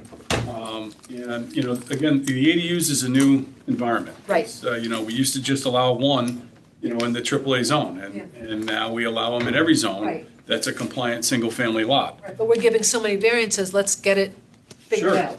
And the unfortunate thing is that they're very helpful, but yeah, when you're thinking about building something that's 400, 500, 600, 700 square feet in size, Yeah. there aren't many lots that can support that. Right. But when you think about what an ADU is, as a kitchen, as a bathroom, as a bedroom, as a family room, 400 square feet is tight. Yeah, but it could be like a studio apartment. Yeah, but that's tight. You want to, a lot of people might want to have 600 or 700 or 800 square feet. Yeah. And it counts towards your coverage. And if you don't have this lot size, it's difficult. Right, but even the building code has minimum sizes for rooms. They do, yeah. And I don't know how that would then apply to sizes for ADUs. Well, again, if they just did it as a studio, Yeah. it's one room. Right. So it would meet their code. So it has to have 7-foot wide room, that's Yeah, it. right, yep. Pretty much. Right, yeah, 7 feet height and ceiling. Yeah. Yep, That's small. it is. What about, this, just because we're talking about, we want more ADUs, but there's no incentive? Has there been any discussion We have about? a section in the regulations for affordable, Right, but- are you talking about dollars and cents? Yeah, like give people an incentive to build ADUs if they get a tax break. Sorry, or should I something. close the meeting or Oh, are we sorry. still on the? We could take Okay. talking, that's So fine. Fine. Yeah, that's fine. I just didn't want to keep it rolling if we're Oh, yeah, still in that's the fine. meeting. Anyway, I'm just throwing that out there. Has that Yeah, even come? No, it has not. Because we want ADUs, no? We do, but who's going to fund them if that's the case? Well. We have a Habitat for Humanity are building houses, but they're building houses. Right. And we do have an affordable housing fund that permits are contributed to every single permit. Right, but if homeowners decided they wanted to build one and they want just a little back, Yeah, I mean, well. that would be a good thing. All right, I'm going to close the Wrap it up. Board of Appeals Well, wait, meeting. no, yeah. No, because Yeah. this Oh, is, thank you. okay. And then you can continue to talk, it's fine. I'm just putting it out there. I'm gonna go.